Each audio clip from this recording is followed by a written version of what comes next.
안녕하세요. 구독자 여러분들은 어떤 하루를 보내고 계신가요?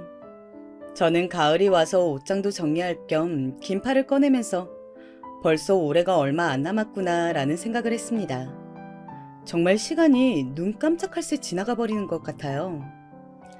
오늘은 꿈과 관련된 신기한 사연을 준비했는데요. 딸을 구한 엄마의 꿈 이야기입니다. 그럼 우리 모두 사연 속으로 들어가 볼까요? 저는 톡톡사연 한이입니다.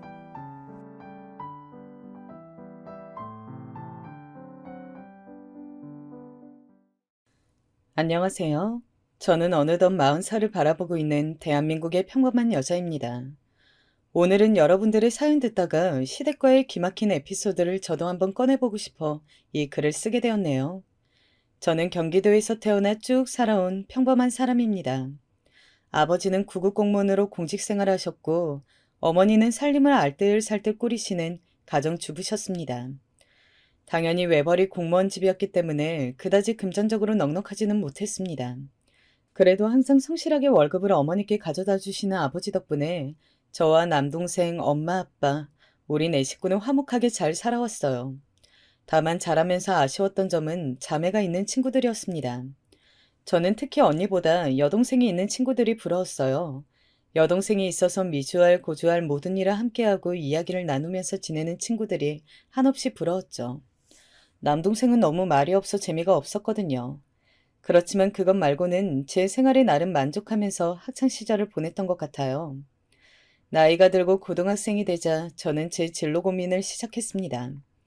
뭘 하고 싶은지 정확하게 정해놓은 것이 없이 공부만 하다 보니 막상 고3이 되자 너무 고민이 되더라고요. 앞으로 어떤 직업을 가지고 어떤 삶을 살아야 할지 제 스스로 학교를 벗어나 제 삶을 결정한다는 게 굉장히 어려운 선택으로 느껴졌죠. 그러다 문득 제가 아버지를 존경하고 있다는 것을 깨닫게 되었습니다. 매일 아침 8시에 출근하시고 저녁 6시에 퇴근하시며 시기추처럼 하루를 쌓아오신 아버지의 성실함이 대단하게 느껴지고 저도 하루하루 그렇게 일상을 쌓아가고 나라를 위해서 제 작은 힘이 남아 보태는 그런 삶을 살고 싶었습니다. 다행히 성적이 나쁘지 않아서 요즘 말하는 인서울 대학을 진학하려고 하는데 고3 담임 선생님께서 그러시는 거예요. 근데 수영아, 나중에 공무원이 되고 싶다고 했지? 혹시 경찰 공무원은 어떠니? 네? 경찰 공무원이요? 어때? 평소에 리더십 있고 성실한 모습을 보면 좋은 경찰이 될 수 있을 것 같은데 한번 고민해보지 않겠니? 경찰. 저는 경찰도 공무원이라는 생각을 해본 적이 없었어요. 그런데 생각해보니 체육 시간에 주장을 맡아 경기를 승리로 이끈 적도 있었고 경찰에 대한 로망도 가지고 있었어요. 이 길이 꽤 저한테 맞을 것 같은 생각이 들더군요. 그렇게 저는 경찰 행정학과를 진학하게 되었습니다.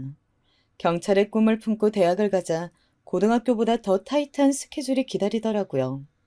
대학교 수업을 다니면서 저는 20살이 되면 꼭 해보고 싶었던 카페 아르바이트를 시작했습니다. 그리고 그곳에서 마치 운명처럼 지금의 남편을 만나게 되었죠. 남편은 저와 같이 아르바이트를 하던 제 인근 대학교 경영학과 학생이었는데 저와 동갑내기 20살이었습니다. 같이 일을 하다가 정이 들어서 군대 갈 때 격려도 해주고 전화도 받아주고 하다 보니 군대 제대하기 전에 우리는 사귀는 사이로 발전해 있었어요. 군대 복학해서는 그 사람도 저도 한참 취업 준비로 바빴고 30살이 되었을 무렵 우리는 각각 경찰과 은행원이 되어 사회에서 어엿한 한 몫을 하게 되었죠. 그리고 서로 직장이 확신해지자 결혼 이야기가 나오기 시작했어요. 저는 남친의 부모님께 인사를 드리게 되었습니다. 만나기로 한 장소는 연회장이 있고 개별 룸이 있는 인근에서 유명한 고깃집이었습니다. 특히 돼지 양념갈비가 맛있는 집이었죠. 저는 베이지색 원피스를 입고 멋들어진 자켓도 걸치고 핸드백도 들고 식당으로 갔습니다. 남친의 가족분들은 먼저 와 계시더군요. 그 나이 연배의 평범한 인상이셨고 저를 보고 미소를 보내셨습니다. 다행히 저를 마음에 들어 하시는 것 같았어요. 특히 어머니께서는 저를 보고 아가씨가 너무 곱다며 그래 경찰을 한다고 들었는데 일이 험하지는 않냐고 걱정을 해주셨어요. 저는 주로 행정 업무가 많아서 괜찮다고 말씀을 드렸죠. 어머니는 아파트 상가에서 국수집을 운영하셨는데 다음에 국수 먹으러 오라고 살갑게 말씀해 주셨어요. 저는 저에게 호의적인 어머니의 모습을 보면서 긴장을 털어낼 수 있었습니다. 저는 남친의 가족분들을 보고 나니, 아, 이 집에 시집 가면 마음 편하게 살 수 있겠구나, 그런 생각이 들었습니다. 그만큼 부모님들이 인상도 좋으시고 푸근하신 느낌이었거든요. 그렇게 우리 커플은 1년여의 시간을 더 연인으로 보냈어요. 남친도 직장에 적응할 시간이 필요했고, 저도 직장에 적응하느라 정신이 없었기 때문에 한동안은 결혼 생각도 하지 않고 바쁘게 보냈죠. 그런데 저희가 그렇게 있는 것이 못마땅하셨는지 양가 부모님들이 계속 둘 다 직장도 안정되어 있는데 그만 결혼을 하는 게 어떻겠냐고 서로 잘 맞고 그런데 괜히 시간만 끌면 틀어질 수도 있다면서 재촉을 하셨습니다. 그래서 양가 부모님 등살에 우리는 30대가 되고 막 결혼을 하게 되었습니다. 결혼을 하고 신혼여행을 가고 정신없이 지내다 보니 결혼 후 1년쯤 지나서 아이가 생겼습니다. 저와 남편은 기쁜 마음으로 태교를 하고 무사히 아기를 출산했어요. 말로만 듣던 출산의 고통은 제가 상상한 것보다 훨씬 더 끔찍했습니다. 무통 주사를 맞았음에도 불구하고 정말 사람이 견딜 수 있는 고통의 수준이 아니었어요. 저는 너무 고통스러운 나머지 마지막에 힘을 잘 주지 못해서 굉장히 고생을 했는데 나중에는 아기도 나오지 않고 너무 힘들어서 남편에게 말했습니다. 나 수술한다고 해, 그냥. 응? 사모님의 경우는 수술하는 것도 괜찮을 것 같습니다. 지금 좋지 않아요. 그런데 의사쌤도 수술을 권하고 있는 와중에 남편이 갑자기 수술 동의를 망설이는 것이었어요. 그러지 말고 아기한테 자연분만이 좋다는데 조금만 더 힘줘보면 안 될까요? 네? 자기야, 나 진짜 너무 힘들다니까? 그러면 한 번만 더 힘줘보시고 간호사가 올라가서 누를 겁니다. 한 번만 기계식 분만 시도를 해볼게요. 갑자기 산소호흡줄을 끼고 있는 제 위로 간호사가 올라왔습니다. 그리고 제 갈비뼈 부분에서 아래로 쑥 나고 제 배를 힘껏 누르더군요. 저는 마지막으로 있는 힘껏 힘을 주었습니다. 그 순간 의사쌤은 마치 뚫어뻥같이 생긴 걸로 아기 머리를 붙여 아기를 꺼냈어요. 냐, 냐. 그렇게 우리 아기는 우여곡절 끝에 세상에 태어났습니다. 저는 마지막에 남편이 수술을 망설이는 것이 좀 섭섭했어서 저는 지나가듯이 한번 물어봤었습니다. 근데 자기야, 아까 왜 수술 동의하는 거 망설였던 거야? 아, 그게 실은 엄마가 점을 보시는 용한 점집이 있는데 우리 아기가 자연분만하고 수술할 때 팔자가 많이 달라진다고 해서 무조건 자연분만해야 된다고 했나 봐. 아기한테 수술해서 태어나면 되게 안 좋다고. 그래서 그랬지. 저는 그 말을 듣고 너무 섭섭했습니다. 저는 점을 믿지 않거든요. 그러니까 지금 점쟁이 말을 듣고 제가 정말 아파서 뒤로 넘어갈 지경이 되었는데도 수술을 망설였다고 하니 어이가 없기도 하고 잘못하면 내가 죽을 뻔했구나 싶기도 했습니다. 어머니가 그렇게 맹신하는 점집이 있다는 것도 좀 마음에 많이 걸렸고요. 왜 무당 말을 너무 믿으면 하나부터 열까지 그 무당이 시키는 대로 다 하잖아요. 그런 게 앞으로 살면서 계속 있을 것 같은 느낌이 들었기 때문이죠. 아니나 다를까 어머님 때문에 저는 희한한 것들을 해야 했어요. 대출을 잔뜩 끼고 결혼 3년 차에 집을 샀는데 어머님이 또 그 점집에 가서 들은 대로 처음 집에 들어갈 때 동전을 동서남북으로 던지고 한 번씩 절을 해야 한다고 하셔서 그런 이상한 의식도 해야 했고 또 아기 이름을 지을 때도 제가 생각했던 짓고 싶은 이름을 짓지도 못하고 점쟁이가 말한 이름 중에서 골라야 했습니다. 생각보다 어머님의 맹신은 강력했어요. 해마다 새해가 되면 그 점집에 가는 게 연례 행사이셨고 집안에 어떤 우환이라도 있으면 점괘에 무조건 의존하시더군요.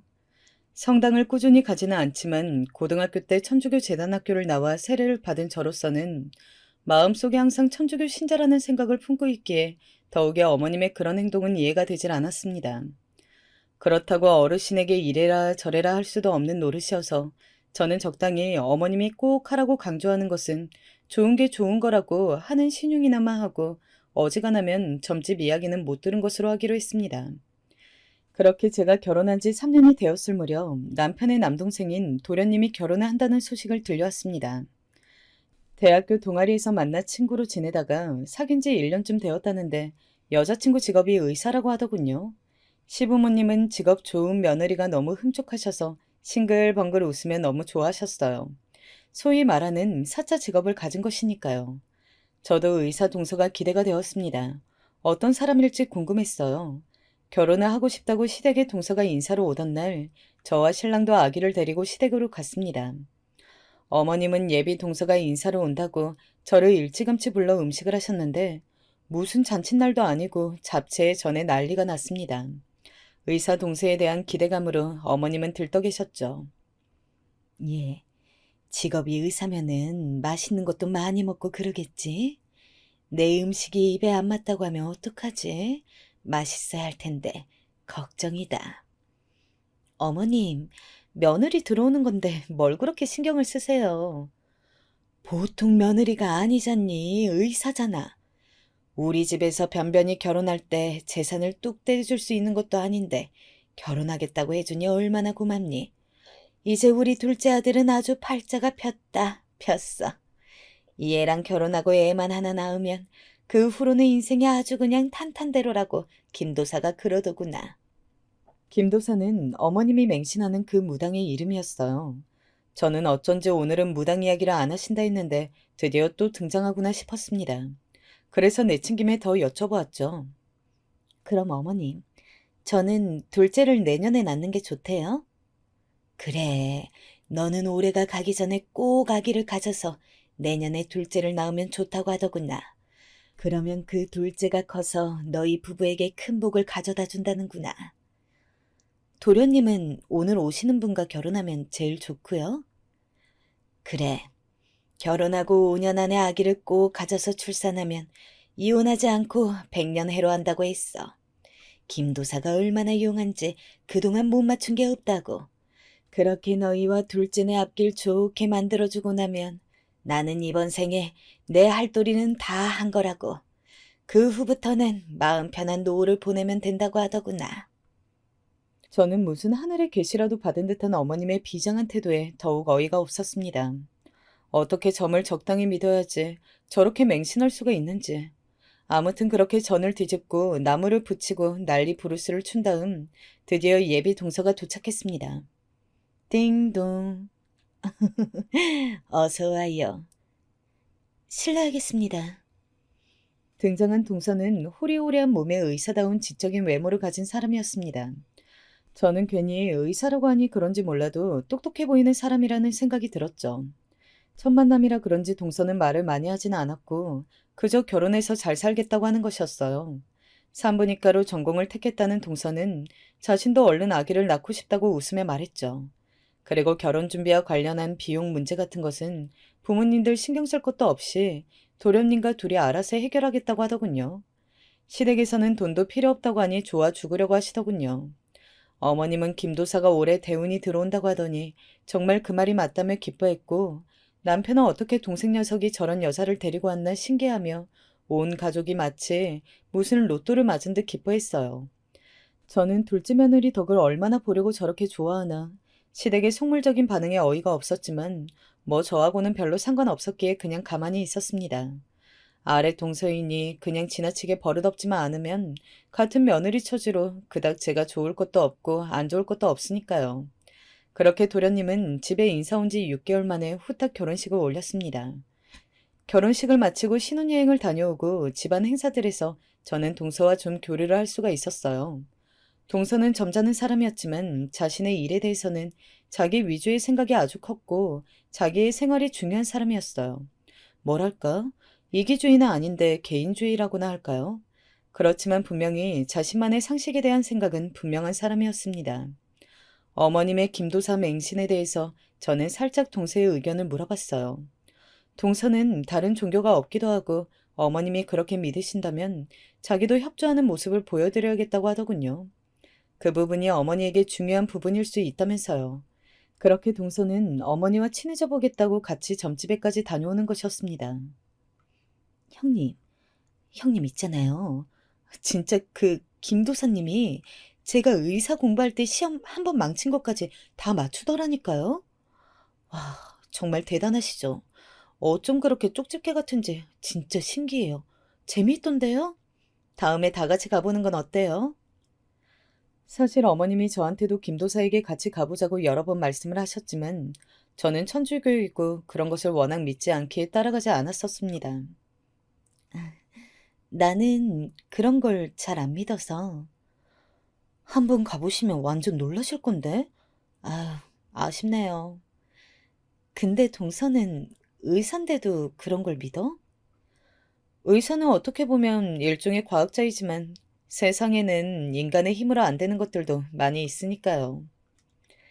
그렇게 동서는 우리 집안에 적응하려고 애쓰고 있는데 저와 어머니 사이에 좀 트러블이 생겼습니다. 바로 제가 최초로 김도사의 말을 어기는 결정을 하게 된 것이죠. 어머니께서는 올해 안에 아기를 가지라고 했는데 저는 당시 허리가 무척 안 좋았거든요. 그래서 그냥 둘째 가지기를 잠정 포기했어요. 제 결정을 말씀드리자 어머님은 저에게 화를 내셨죠. 첫째야, 내가 둘째를 꼭 가져야 한다고 했잖아. 왜 내 말을 안 듣니? 어머님, 아시다시피 제가 11월에 교통사고가 나서 허리가 아직도 너무 아파요. 애가 보채서 좀 안아주기라도 하면 온 다리가 저릿저릿해서 계속 누워있어야 하는데 어떻게 임신하겠어요? 제 몸 완전히 아작나는 일인데. 그래도 김도사가 그렇게 하라는데 그렇게 해야지 어떡하니? 그게 너희들한테 제일 좋은 일이라고 하는데. 그래도 저는 못 가져요, 어머니. 죄송해요. 허리가 너무 아파서 침도 맞고 하는데도 전혀 차도가 없는데 무슨 아기를 가져요. 저는 그렇게 어머님이 이야기한 김도사의 말을 처음 어겼습니다. 처음 뵀을 때 그 푸근한 인상은 어머니 말을 잘 들을 때뿐이었어요. 제가 김도사의 말을 한번 어기자 어머니께서는 그 후로 제 욕을 하시며 계속 화를 내시고 꼬투리를 잡으셨습니다. 아기를 꼭 가져야 한다던 그 해를 넘기고 1년이 더 지났을 무렵 이번에는 화살이 동서를 향했죠. 김도사가 이번에는 동서에게 아기를 가져야 한다고 늦어도 3년 안에는 가져야 하지만 가정이 편안하다고 이야기를 한 것이었습니다. 동서는 안 그래도 아기를 가지려고 했다며 자연 임신을 시도했지만 6개월이 지나고 1년이 지나도 임신이 잘 되지 않았어요. 그러자 동서는 자신이 산부인과 의사라서 그런지 아주 적극적으로 난임 시술을 받고 임신 시도를 하였습니다. 그러나 동서는 아기가 잘 들어서지 않는 몸인 것 같았어요. 몇 번의 시험관 시술에서 실패를 하고 또 몇 차례 계류 유산을 겪어야 했습니다. 동서는 한 번은 너무 힘들다며 저에게 부럽다고 하더군요. 어버이날이라 함께 가족끼리 밥을 먹고 있을 때였습니다. 마침 정원이 있는 식당인지라 저는 밥을 다 먹고 놀고 싶다고 보채는 아이를 식당 마당에서 뛰어놀게 하고 있었어요. 동서는 웃고 있는 저와 아이의 모습을 보더니 말하는 것이었습니다. 지금 이 순간 저는 세상에서 형님이 제일 부러워요. 응? 동서가 내가 부러울 게 뭐가 있어? 조카도 너무 귀엽고 예쁘고 건강하고 그냥 아기를 가지고 낳고 키우고 있는 형님이 너무 부러워요. 요즘 병원에서 임신한 환자들만 보면 제가 정신을 못 차리고 쳐다본다니까요. 너무 부러워서요. 동서, 스트레스 너무 받지 마. 아기는 하늘이 점지하는 거라고 하잖아.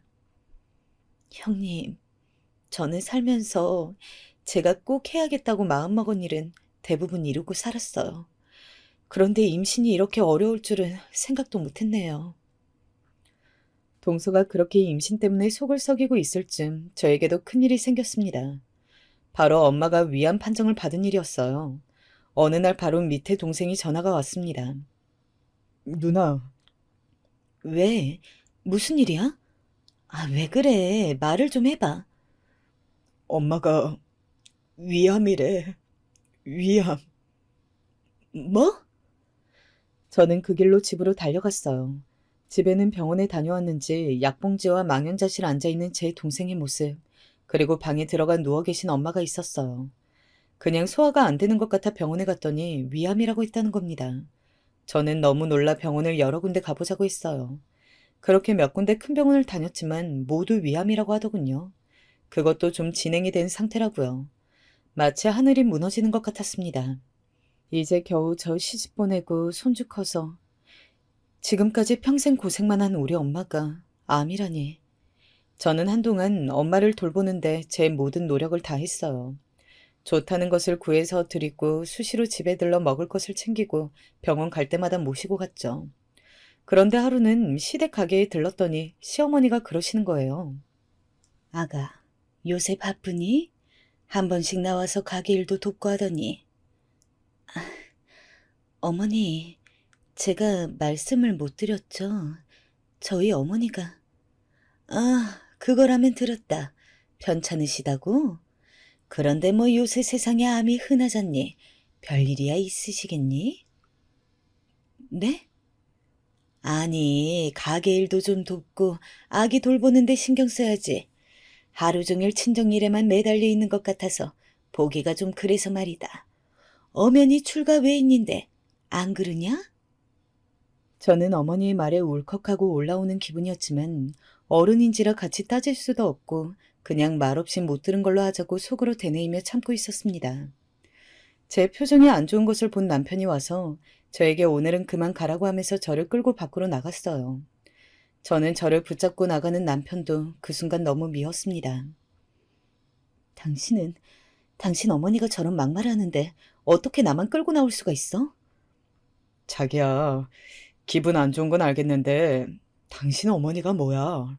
그리고 우리 부모님이 아직 장모님이 많이 심각한지는 잘 모르셔서 그래. 가벼운 암들도 많잖아. 그런 걸 줄 아시는 거야. 좋게 생각하자. 응? 그래도 그렇지. 어떻게 아픈 우리 엄마에 대해서 그렇게 말씀하실 수가 있어? 미안해, 자기야. 섭섭한 마음 이해해. 내가 사과할게. 응? 저는 간신히 섭섭한 마음을 추스르고 남편의 사과를 받았죠. 엄마는 완전 말기는 아니었지만 후기에 해당했고 이미 전이가 조금 되어 있다는 소견을 받았어요. 수술하기로 했는데 수술 당일에 초조하게 기다리고 있던 저에게 더 힘든 소식이 들려왔습니다. 6시간에서 8시간 정도 걸린다고 했는데 1시간 만에 의사가 밖으로 나와서 저에게 그러는 것이었어요. 생각보다 여러분이 전이가 많이 되어서 수술하기가 힘들다고요. 아무래도 수술 없이 항암을 하셔야 할 것 같다고 했습니다. 정말 설상가상이었어요. 제가 생각한 것보다 엄마는 더 상태가 안 좋았습니다. 아버지가 엄마를 간병해야 하는 상황이 길어지면서 친정의 형편은 안 좋아졌어요. 당장 남동생도 아직 대학생이었고 돈이 빠듯한 상황이었죠. 저는 제가 모아두었던 비상금을 일단 아빠에게 드렸어요. 결혼하면서 가지고 갔던 돈이었죠. 급한 병원비 이걸로 일단 쓰고 생활비에도 보태라고 1,000만 원을 드렸습니다. 아빠는 이런 돈을 내가 너한테 줘야 하는데 미안하다고 눈물을 보이셨어요. 저도 아빠 손을 붙잡고 함께 울었죠. 우리가 함께 노력하면 엄마는 꼭 좋아지실 거라고 저는 그렇게 아빠를 붙잡고 눈물을 흘렸습니다. 그렇게 엄마는 수술하지 못하시고 항암 치료를 시작했어요. 날이 갈수록 수척해지고 머리도 빠지는 엄마를 보면서 제 마음도 찢어져 갔습니다. 항상 여자는 나이가 들수록 머릿결 관리가 중요하다며 신경 쓰시던 엄마였는데 머리숱이 거의 없어지자 항상 모자를 쓰고 계시는 엄마의 모습이 너무 마음이 찢어지는 것 같아 저는 엄마 병문안을 다녀오는 날이면 그렇게 지하철 화장실에서 울고 또 울었습니다. 정말이지 제 인생의 본질이 고통이라고는 하지만 이렇게 괴롭고 힘들 줄이야. 저는 이 시간이 어서 지나가기를 빌고 또 빌었습니다. 그러나 저의 바람과는 달리 적극적으로 치료를 하는데도 엄마는 급속히 안 좋아지셨어요. 나날이 쇠꼬챙이처럼 말라가고 식사도 편하게 하시지 못했죠. 저는 엄마를 생각하며 울고 지내는 날이 많았습니다. 시댁과 남편이 뭐라 하든 안중에도 없었어요. 내 부모, 배 아파 저를 낳고 키우고 돌봐준 엄마가 지금 돌아가실지도 모른다는 생각을 할 때마다 그 사람들이 무슨 말을 하든 상관없었고 오직 엄마 생각만 날 뿐이었습니다. 그렇게 반쯤 넋을 놓은 채로 지내고 있는데 하루는 시어머니가 저를 끌고 한의원에 데리고 가더군요. 어머니, 한의원은 왜 가는 거예요? 둘째 아기 잘 들어서라고 보약 한 제 지으려고 한다. 네? 내가 점집에 가서 점괘를 보니까 말이다. 둘째가 빨리 아기를 가져야 한다는구나. 네가 아기를 안 가지는 바람에 우리 집안 기운이 다 빠져나가고 있대. 그래서 둘째가 아기를 가져야 그 기운이 돌아온다고. 그 아이가 우리 집안을 일으킬 악이라는구나. 그래서 둘째 몸 좀 따뜻하게 할 수 있는 한약 지으러 간다. 어머니, 죄송하지만 혼자 가시면 안 돼요? 제가 지금 그런 걸 신경 쓸 정신이 아니에요. 김도사가 그랬어.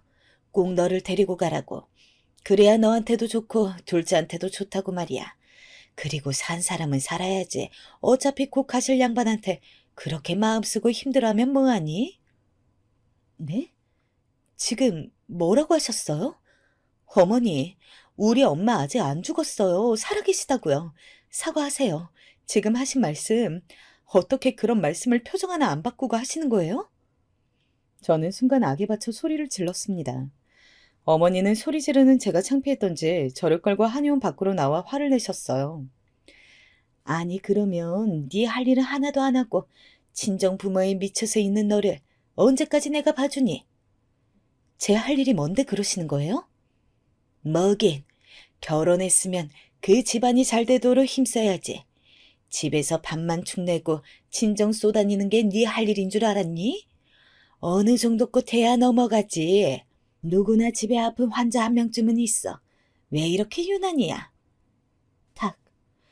저는 너무 화가 나서 어머니의 손을 뿌리치고 그 자리에서 나와버렸습니다. 그날 저녁이었어요. 당신 엄마 뿌리치고 가버렸다며? 어머님께 이야기를 들었는지 남편이 저에게 따지고 드는 것이었습니다.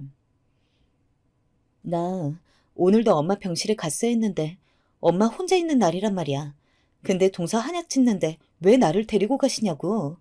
어머니 진짜 왜 그러신데? 아니, 나이 든 양반이 점을 좋아하니까 그 점쟁이가 하는 말을 좀 믿고 따라할 수도 있는 거지. 그게 좀 이해가 안 돼도 노인 비위 좀 맞춰준다고 생각하고 하는 신용이라도 하고 좋게 좋게 말씀드리면 안 돼? 왜 집안을 시끄럽게 분란을 만들어? 당신 지금 말 다 했어? 지금 이 상황에 내가 분란을 만든 거라고? 분란을 만드는 사람이 누군데 그래? 저도 남편에게 질세라 악에 받쳐 소리를 질렀습니다.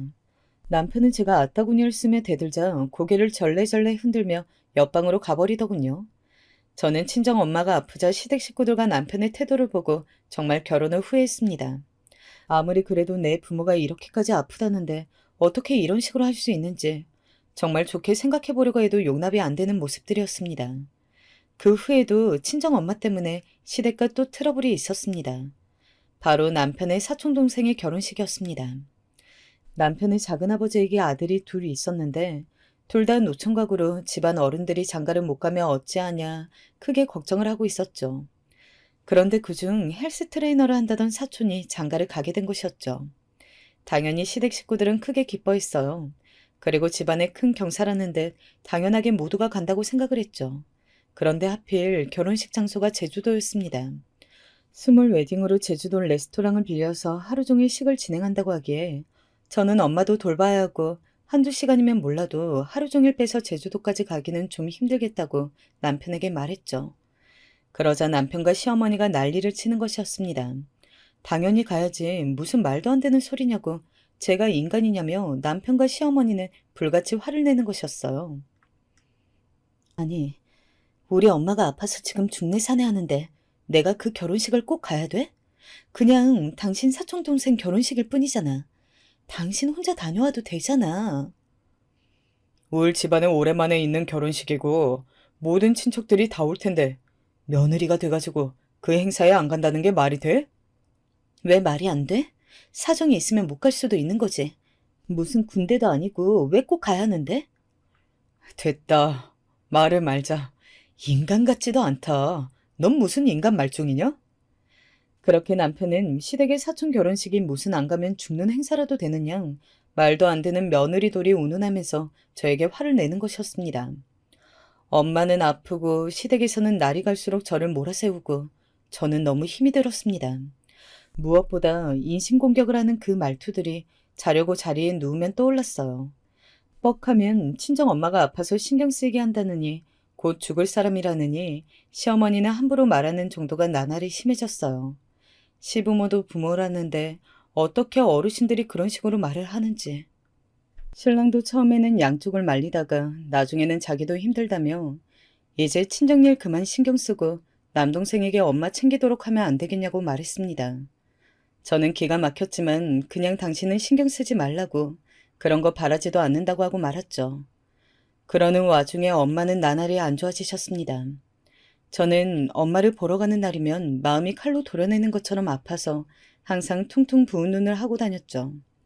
그런데 의사가 한 번은 비급여 신약 이야기를 하는 거였어요. 아직 보험 처리는 안 되지만 좋은 항암제가 있는데 기존 항암제가 부작용이 심하고 몸 전체에 탈모를 유발한다든지 밥을 잘 못 먹게 된다든지 하는 힘든 점이 있는 반면에 암세포만 찾아서 없애는 표적 항암제라는 것이 있다고 그걸 한번 시도해보면 좋겠다고 하시는 거예요. 지금보다는 훨씬 경과가 좋을 거라고요. 문제는 그 치료 자체가 비급여다 보니까 너무 비싼 것이 문제라고 했습니다. 저는 그 말을 듣는 순간 드디어 하늘에서 한 줄기 동아줄이 내려오는 것 같았어요. 돈이 문제가 아니었죠. 뭐라도 해서 엄마가 살 수 있다면 가릴 게 없었습니다. 동생에게 돈이 있냐고 급하게 물어봤지만 동생은 생활비 때문에 알바비도 몇 달째 미리 가불하고 있다며 도저히 여력이 없다고 했어요. 도저히 1,000만 원 가까이 되는 돈을 만들 길이 없다고. 제가 모아둔 돈도 저번에 생활비로 쓰시라고 아빠를 드렸고 저는 결국 의사 동서를 찾아갔습니다. 동서에게 만나서 커피나 한잔하자고 했더니 동서는 안 그래도 드릴 말씀이 있다며 자신이 일하는 병원 앞 커피숍에서 보자고 하더군요. 동서, 잘 지냈어? 여기 아이스 라떼가 맛있는데 그거 시키지 그랬어. 아, 그냥 커피나 한동안 마시면 안 될 것 같아서요.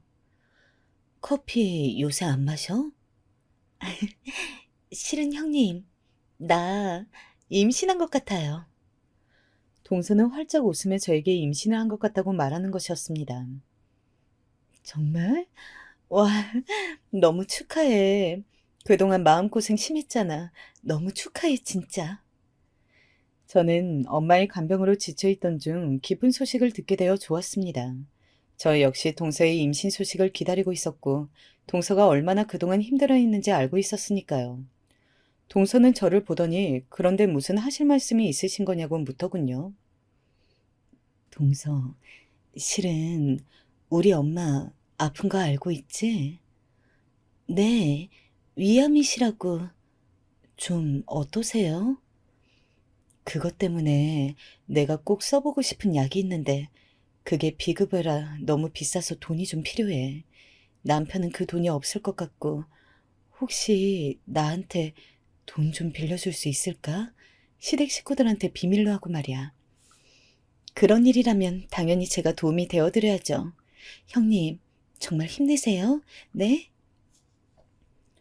고맙게도 동서는 자신이 모아둔 비상금이 있다면서 저에게 선뜻 돈을 빌려주었습니다.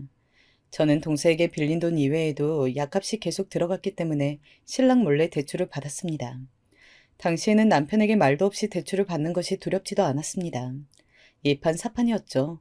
대출을 받겠다고 말하면 또 얼마나 시어머니와 함께 친정에 신경 그만 쓰라는 둥 그런 소리 할지 뻔했기 때문에 말하고 싶지 않았습니다.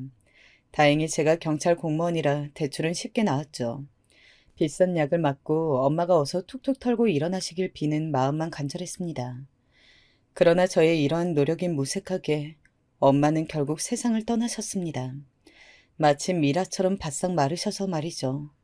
오히려 그동안 많이 울어서인지 엄마의 임종 순간에는 눈물이 나지 않았고 그저 비현실적으로만 느껴졌어요.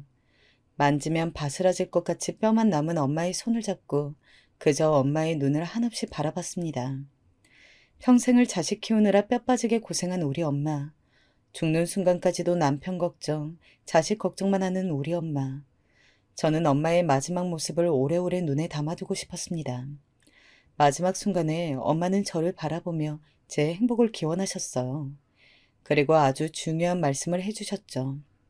제 가슴에는 엄마가 남긴 유언 한마디가 깊숙이 새겨졌습니다.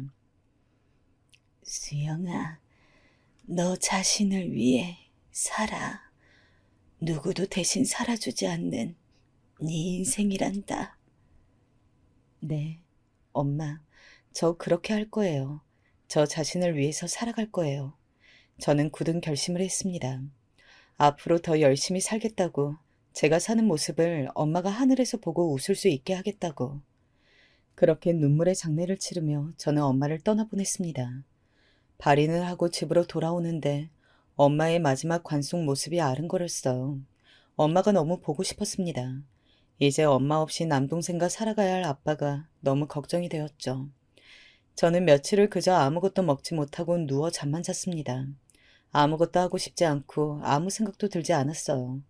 정말 산 시체처럼 저는 그렇게 시간을 보냈습니다. 남편과 아이가 저를 걱정해서 먹으라고 할 때만 간신히 한 숟갈을 뜨고 또 누워 있었죠. 그렇게 일주일이 지났을 무렵 시댁에서 다 같이 저녁을 먹는 자리가 있어 저는 남편과 아이만 보내려고 했습니다. 그런데 남편이 또 혼자 있으면 굶을 것 같다며 재수 씨도 산딸이 3달인가 아무튼 얼마 안 남았는데 가서 인사도 하고 좀 기운을 차려보면 안 되겠냐고 하도 부탁을 하길래 내키지 않는 발걸음으로 시댁으로 향하게 되었습니다. 제가 도착하자 시댁 식구들은 걱정스러운 눈빛으로 저를 맞이해 주었습니다. 그 와중에 시어머니는 기분이 안 좋으신 것 같았지만요. 아직도 제가 어머니 말씀을 안 듣고 둘째를 안 가진 것이 불만이신 건지 저도 더 이상 신경 쓰고 싶지 않아 힘없이 자리에 앉았습니다. 형님, 오셨어요. 뭐 좀 드셔야죠. 동서가 제가 반가웠는지 벌떡 일어서서 부른 배를 안고 제게 먹을 것을 챙겨주려고 일어섰습니다. 그 순간이었어요. 쿵! 동서가 그만 발을 헛디뎌 넘어져 버린 것이었습니다. 하필 그것도 앞으로요. 동서는 배를 움켜잡고 비명을 질렀어요. 배가, 배가, 119, 119 불러줘요. 동서는 신음소리를 내며 땀을 뻘뻘 흘렸고 모두가 너무 놀라 혼비백산해서 구급차를 불렀습니다. 동서는 그렇게 구급차에 실려갔어요. 저도 너무 놀라서 그저 그 자리에 가만히 앉아있다가 그만 집에 가라고 시어머니가 말씀하셔서 집으로 왔습니다. 그리고 3시간여가 지났을까? 갑자기 띵동 띵동 초인종이 울리는 것이었어요. 쾅쾅쾅쾅. 누군가 우리 집 문을 세게 두드리는 소리도 들렸습니다. 누구세? 너 때문에 네가 악귀를 달고 와서 우리 손주가 나가 죽어. 갑자기 달려든 시어머니가 제 머리채를 잡았습니다. 저는 너무 놀라 허우적대며 시어머니의 앙칼진 소나기에 끌려다닐 수밖에 없었어요. 어머니, 왜? 엄마, 왜 이래요? 엄마! 어머니는 한참을 그렇게 제 머리채를 잡고 뒤흔들더니 씩씩대며 놓으시더군요. 유산을 딴다. 김도사가 안 그래도 한동안 널 집에 들이지 말라고 했거늘. 다들 안쓰럽다고 기어이 불러서는 둘째가 그렇게 힘들게 가진 아기 유산했다고. 다 너 때문이다. 집안 말아먹으려나. 어머니는 그렇게 계속 아따구니를 쓰셨습니다. 저는 어머니의 말씀에 너무 어이가 없어서 헛웃음이 나더군요. 어머니, 아직도 그 점쟁이 타령이세요? 그래서 돌아가신 우리 엄마가 악귀가 되어서 동서 아기를 데려갔다는 거예요, 지금? 그걸 말이라고 하세요? 어떻게 부모 잃은 제 앞에서 그런 말씀을 하실 수가 있어요? 어머니. 저는 너무나 괴로워 가슴을 쥐어뜯으며 울부짖었습니다. 사람이 사람으로 태어나 어떻게 이렇게 모질고 자기 입장밖에 모를 수가 있는지, 할 말 못할 말 가리는 게 그렇게 힘든 일인지 저는 더 이상 시모를 보고 싶지가 않았습니다. 너무 정이 떨어지고 끔찍했어요. 그래서 그 길로 이혼하자는 말만 남기고 짐을 싸서 아이를 데리고 친정으로 가버렸습니다. 그렇게 친정에 와서 지낸 지 3일째 되던 날 저는 꿈을 꿨습니다. 꿈속에는 돌아가신 어머니가 희한하게도 무당 옷을 입고 점집처럼 보이는 곳에 앉아 계셨어요. 그런데 어머니는 저에게 자꾸 자신이 입은 옷을 가리키는 거였습니다. 저에게 뭔가 이야기를 하고 싶으신 것 같았어요. 저는 엄마를 부르다가 그만 잠에서 깨고 말았습니다. 깨어난 후 골똘히 생각에 잠겼죠. 왜 엄마가 무당 옷을 입고 있었을까? 혹시 나에게 뭔가 할 말이 있었던 것은 아닐까? 그렇게 몇 날 며칠을 생각하다가 저는 김도사를 찾아가 보기로 했습니다. 아무래도 엄마가 입고 있던 무당옷이 김도사를 뜻하는 것 같아서였죠. 예약을 하고 점을 보러 간다고 핑계를 대서 저는 김도사를 만나러 갔어요. 김도사는 50 중반쯤 되어 보이는 남자였는데 제 사주를 봐주고 이혼을 고민한다고 했더니 대뜸 그러더군요. 시댁이 별나. 아주 특이해. 그래요? 어떻게 특이한데요? 아기를 낳아야 돼. 그래야 모든 것이 내려가 애군이 씻겨. 아기요? 아기 없지. 딱 보니까 없구만. 아기 낳을 거 아니면 이혼해. 올해 안에 아기를 낳아야지. 그게 아니면 살기 힘들어. 아, 저는 김도사가 뭔가 엉터리 같다는 생각이 들었습니다. 어떻게 우리 시어머니 마음을 잡았는지는 몰라도 아기 이야기를 하는 게 고정 레파토리 같았어요. 그래서 저는 김도사에 대해서 더 알아봐야겠다고 마음을 먹었습니다. 제가 직업이 경찰인지라 저는 혹시 이쪽에 기록이 있나 싶어 김도사의 신상을 찾아봤어요. 사실 그렇게 해서는 안 되지만 김도사의 신상을 알아보니 세상에 김도사는 사기죄로 복역한 전과가 있는 사람이었어요. 말 그대로 사기꾼이었던 겁니다. 저는 김도사가 사실은 사기꾼이라는 사실을 알아내고 어떻게 이 사실을 시어머니에게 기함하게 할지 고민했어요. 이혼은 당연히 할 거지만 감히 우리 엄마에게 아끼라고 한 그 노망난 인간을 가만두고 싶지가 않았습니다. 그래서 저는 경찰복을 입고 어머니가 점집에 가셨을 때 들이닥치기로 했어요. 다른 경찰 친구에게도 그냥 옆에만 서 있어 달라고 부탁을 했죠. 물론 제 명찰이나 이름은 가리고 저도 최대한 얼굴을 가렸습니다. 어머니는 한 달에 한 번씩 주로 주말에 김도사를 찾아갔어요. 저는 동서에게 연락해 아기가 그렇게 된 건 정말 유감이라고 말했습니다. 동서는 다행히 시어머니처럼 그렇게 점을 맹신하는 것은 아니었어요. 그냥 그 아기의 운명이 그런 것이라 생각한다며 자신이 넘어지는 바람에 괜히 집안에 분란을 일으켰다며 저에게 사과를 했습니다. 저는 동서에게 미안하지만 혹시 어머니께서 다음에 김도사 만날 때 같이 가자고 떠보면서 언제 가시는지 좀 나에게 알려달라고 부탁을 했어요. 그렇게 저는 둘째 주 토요일이라는 날짜를 알아냈습니다. 그리고 김도사의 점집을 들이닥쳤어요. 벌컥 문을 열고 들어서자 어머니가 김도사 앞에 앉아 뭐라고 이야기를 하고 있는 모습이 펼쳐져 있었습니다. 저는 그 앞에서 목소리 굵게 바꿔내면서 말했습니다. 김땡땡씨, 당신을 사기죄로 서로 연행합니다. 아니, 왜 그래요 또? 나 감옥 잘 갔다 왔는데, 네? 형사님들이세요? 아이 참, 아줌마, 일단 나가요. 네? 나가 계세요. 이분 역술인 아닙니다. 역술인 사칭하는 사기꾼이에요. 네? 어머니는 큰 충격을 받으신 듯 비틀거리며 일어서시더군요. 그동안 김도사의 말을 듣고 투자도 많이 하고 많은 것을 정했는데 사기꾼이라는 정체가 밝혀지니 많이 놀란 듯 보였습니다. 저는 그렇게 김도사에게 겁을 주고 어머니에게 김도사의 정체를 까발렸어요. 물론 제 직업을 이용한 것은 잘못했다고 생각하지만 그 당시에 저는 눈이 뒤집혀서 뭐라도 하고 싶었습니다. 제 식의 어떤 복수였던 것이죠. 그렇게 저는 남편에게 이혼 소송을 걸었어요. 그동안 점을 맹신하는 시어머니에게 구박을 당한 점과 남편이 이를 방관했다는 점, 친정엄마가 아플 때 언행까진 모조리 말해 위자료를 받아내고 양육권, 친권을 모두 가지고 왔습니다. 물론 이혼을 하는 것이 저라고 쉽지는 않았어요. 아이가 있기 때문이죠. 그런데 도저히 엄마가 아플 때 시댁 식구들이 저에게 했던 행동들이 계속 떠올라서 그들을 용서할 수가 없었습니다. 얼굴을 보고 살아갈 자신이 없었다고 할까요? 정말 제 인생에서 도려내고 싶은 기억들이었으니까요. 무엇보다 계속 점쟁이 타령을 할 수도 있는 시어머니가 싫었고 결혼 생활을 유지한다면 그런 어머님 말씀을 또 따라야 하는 저의 신세가 싫었습니다. 정말이지 다시는 시어머니 얼굴을 보고 싶지가 않았거든요. 말 그대로 지긋지긋하다고 할까요? 그렇게 소송을 거쳐 힘들게 자유의 몸이 되었습니다. 돌이켜 생각해보면 그때 어머니가 꿈에서 저에게 무당 옷을 입고 나타나신 것은 지금 생각해도 신기한 일인데 어머니가 딸인 저를 지옥 같은 시댁에서 구해준 것이 아닐까 하는 생각을 합니다. 무엇보다 제가 드리고 싶은 말씀은 종교든 점이든 뭐든 너무 맹신하는 것이 얼마나 위험한 일인지 많은 분들이 알았으면 좋겠습니다. 다른 사람에게 특히 그런 것을 강요하는 것은 또 다른 형태의 폭력이라는 것도요. 이혼 후 건너 시댁 소식을 들으니 김도사가 사기꾼이라는 걸 알고 어머님은 다른 점집을 또 다니기 시작했는데 거기서 말한 대로 투자를 했다가 많은 손해를 입고 망연자실하신 상태라고 들었습니다. 어머니는 김도사가 사기꾼인 걸 알고도 또 다른 점쟁이에게 간 것이죠. 도대체 그렇게 당하고도 왜 아직도 정신을 못 차리시는지 그냥 평생 저렇게 사실 것 같습니다. 지금까지 제가 어떻게 이혼을 하게 되었는지 그 눈물 나는 사연을 말씀드렸는데요. 들어보니 어떠신가요? 정말 기구하지 않나요?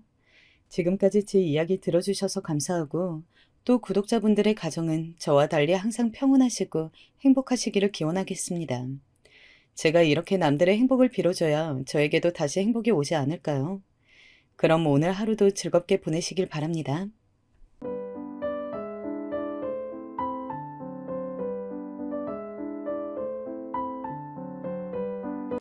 항상 저희 톡톡 사연을 잘 보고 계시다가 한 번쯤은 사연의 신청자가 되어보고 싶어서 용기를 내었다는 젊은 여성 사연자분이 쓰신 이야기가 준비되어 있습니다.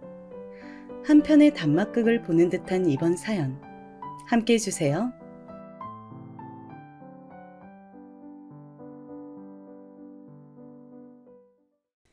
안녕하세요. 제가 사연을 써보는 입장이 되니까 어색하기만 하네요. 없는 글솜씨지만 그래도 좋은 목소리로 소개해 주실 것만 믿고 제 사연을 써볼게요. 온갖 맞짱에 가까운 이야기들을 접하다 보면 세상에 뭐 저런 일들이 다 있냐? 몇 개는 양념친 거 아니냐? 하는 의구심을 품게 되는데요. 아니 가만히 생각해보니까 제가 겪은 일도 만만치 않은 것 같은 거예요. 그래서 써보게 되었어요. 제가 수능 보기 전이었는데요. 저희 엄마께서 점집에 가신 적이 있으셨어요. 혼자 가시거나 작정하신 것은 아니었고 당시에 친하게 지내셨던 이웃 아주머니들이 용한 점집에 가신다고 하니까 따라가신 것이었어요. 이번에 우리 딸이 수능을 보는데 이왕지상 점집에 간다 그러니까 가서 우리 딸 수능 잘 붙는지 대학은 잘 가는지 이런 것들이나 좀 물어봤으면 좋겠네. 이런 작은 바람을 속에 품으신 채로 말이죠. 그런데 가셨다가 좀 황당한 일을 겪으셨습니다. 주된 손님은 다른 아주머니셨는데 이상하게 무당이 엄마를 자꾸 주시하더래요. 액면가로 따지자면 엄마보다 어린 연배였고 기가 엄청 세 보이는 무당이었다고 합니다. 사실 그때 엄마랑 아빠가 사이가 많이 안 좋으신 상태였거든요. 그런데 제가 고3 수험생이니까 부모님 두 분께서 크게 티 안 내시고 누르시고 계셨던 시기라고 합니다. 그래서 엄마는 내심 점집에 들어섰을 때부터 무당이 자꾸 시선을 보내오는 것 같자 배우자 문제를 들킨 게 분명하다고 짐작을 하시고 계셨대요. 하지만 무당은 전혀 다른 얘기를 꺼내 들었습니다. 내가 보니까 그 집에는 딸도 있고 아들도 있네. 네? 아, 네네. 맞습니다. 딸 하나, 아들 하나 이렇게 있어요. 바로 맞히시네요. 저희 애들한테 혹시 무슨 일이 있는 걸까요? 다른 건 아니고 딸이 아마 남자 때문에 발자가 제법 사나울 거야. 지어미의 나쁜 기운이 그쪽으로 내려가 버렸거든. 네? 아니 그게 무슨 말씀이세요? 저희 딸이 남자 때문에 고생이라도 한다는 말씀이신가요? 지금 저만 해도 애들 아빠랑 사실 사이가 그렇게 좋지 않거든요. 원래 같았으면 그쪽이 죽든 그쪽 남편이 죽든 한쪽은 나가리가 됐어야 돼. 그만큼 둘이 안 맞아. 그런데 딸이 자기 부모의 어긋한 틈을 얼마치 가져가 버렸네. 그래서 자기 부모를 유지시키는 대신 본인이 고생을 좀 하게 되었어. 전혀 생각지도 못한 발언을 듣게 된 엄마는 깜짝 놀라셔서 진짜 그 자리에서 넘어가실 뻔했다고 합니다. 제가 20살 생일이 지나고 나서부터 남자가 꼬일 것이고 마음고생하면서 허송세월을 보내게 될 것이라며 무당이 제법 확신 어린 투로 말을 했다고 합니다. 아이고, 불쌍한 우리 딸. 저 닮아서 남자 보는 눈이 없으면 안 되는데 그래도 결혼은 잘할까요? 우리 딸 얼마나 심성이 착하고 자기 엄마 아빠한테 잘하는 앤데요. 엄마가 안절부절하자 그때 무당이 엄마의 눈앞에 한 손을 쫙 펴보였다고 해요. 그러면서 이렇게 말을 했대요. 이만큼을 좋게 고생하고 나면 또 모르지. 그럼 진짜 백에 좋은 인연을 만날지. 한 손에는 5손가락이 있었죠. 그러니까 제가 5번의 나쁜 인연을 만나서 그 안에서 마음고생을 크게 할 거라는 얘기였는데요. 엄마는 점집에 다녀오신 후로 이 이야기를 저한테 해주지 않으셨어요. 곧 수능 앞뒀는데 이런 얘기 해줘봤자 마음만 심란하지. 좋은 내용도 아니고 나 혼자 그냥 속에 품고 있어야겠다. 아휴, 괜히 점집에 따라가서 이상한 소리만 듣고 왔네. 신경만 쓰이게 시리. 이렇게 다짐을 하셨고 시간이 좀 흐른 다음에야 점집에서 무당한테 그런 얘기를 들었었노라고 저한테 말씀을 해주셨던 겁니다. 저는 개인적으로 미신 이런 거 신빙성 없다고 보는 입장인데요. 과연 우연의 일치일 뿐이었는지 여러분께서 제 사연을 듣고 생각들을 한 번씩 해봐 주셨으면 좋겠어요. 자, 첫 번째 인연부터 갑니다. 제가 대학교 재학 시절부터 만났던 남자였습니다. 저보다 3살 많았고요. 연애 초기부터 워낙 서로가 잘 맞았어요. 대신 중간에 감정이 상해서 헤어진 적이 있었습니다. 그러다 10개월 만에 다시 사귀게 되었었죠. 한 번 헤어졌더니 서로에 대한 존재감을 명확히 알 수 있었어요. 그래서 다시 사귀게 되었을 때는 사뭇 더 진지해졌습니다. 가벼운 연애가 아니라 결혼을 지향하는 만남이 되어 있었죠. 이 남자와 결혼을 생각하고 있을 때 저희 부모님은 이혼하신 상태였습니다. 오랜 불화를 겪으신 두 분은 끝내 갈라서기로 하신 것이었죠. 그리고 이 남자 또한 이혼 가정이었는데요. 이 남자가 중학교 1학년 때 부모님이 이혼을 하셔서 그 후로는 쭉 어머님과 살아온 경우였습니다. 아버님 같은 경우에는 이혼 직후부터 연락이 잘 안 되었고 대면대면하다고 했습니다. 저희가 그때 둘 다 사회 초년생이었고 양가 경쟁력 수준도 비등비등했어요. 모아놓은 돈이 딱히 있는 것도 아니었고 노후 보장이 잘 되어 있는 것도 아닌 그저 그런 수준들이요. 하지만 저희는 서로만 바라보며 사랑이란 믿음 아래 결혼을 하고자 했던 것입니다. 젊었고 앞으로 경제활동하면서 돈을 계속 잘 모을 자신이 있었고 대출도 무난하게 잘 받을 수 있을 거라고 생각했으니까요. 정말 여기까지는 아무런 문제도 없었습니다. 그런데 한창 결혼 얘기가 오가고 있던 어느 날 이 남자가 저한테 그러더라고요. 우리 결혼하면 우리 엄마 모시고 살았으면 좋겠어. 여기서 우리 엄마는 너네 엄마를 말하는 것이었죠. 제가 당황한 채로 대답했습니다. 좋아. 우리 엄마도 같이 모시자. 두 분 함께 모시면 그림 예쁘겠네. 그랬더니 표정이 싹 굳더라고요. 장모님께서는 우리가 필요 없잖아. 금쪽 같은 아들이 따로 있는데 뭐하러 딸 도움을 받고 싶어 하시겠어? 무슨 소리야. 내 동생 걔 아직 취업도 못한 대학생이야. 그런데 엄마한테 걔가 뭘 해줄 수 있겠어? 그래도 딸은 결혼하면 출가 외인이라고 하는데 아들이 모시는 게 맞지. 그래서 내가 우리 엄마 모시고 싶다는 것이고. 근데 오빠, 대학 다니는 내내 그리고 지금까지 혼자 자취했잖아. 그런데 갑자기 왜 어머님을 모시고 싶다고 하는 거야? 결혼하면 없던 효심이 생기는 거야? 그런 게 아니고 우리 엄마 진짜 옛날부터 너무 힘들게 일해오신 분이셔. 그래서 내가 결혼하면 꼭 모시고 싶었어. 일찍 이혼하시고 혼자 힘들게 가장의 역할을 해오신 분이라고. 대우해드려야지. 양가 어머니 아직 한창 정정하실 때였습니다.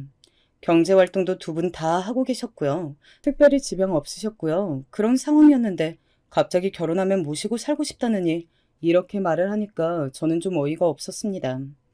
그런데 또 저희 엄마를 같이 모시는 건 싫대요. 진짜 이 대화가 시작되기 전까지는 그 남자랑 크게 부딪히는 일도 없었고 싸울 일도 없었습니다. 한번 헤어졌던 사이였기 때문에 서로에게 배려하는 마음도 있었고요. 더욱 단단해진 사이로 결혼까지 하려고 했던 것인데 이런 식으로 뒤통수를 맞을 줄은 상상도 못했습니다. 너도 결혼하고 나면 우리 엄마 모실 생각 아니었어? 그게 며느리의 도리잖아. 우리 엄마 남편도 없이 내내 혼자 살아오신 분인데 우리가 무조건 모시고 대우를 해드리는 게 맞아. 누구 엄마는 혼자가 아니래? 우리 엄마도 혼자야. 우리 엄마도 그러니까 같이 모시자고. 왜 그건 안 되는데?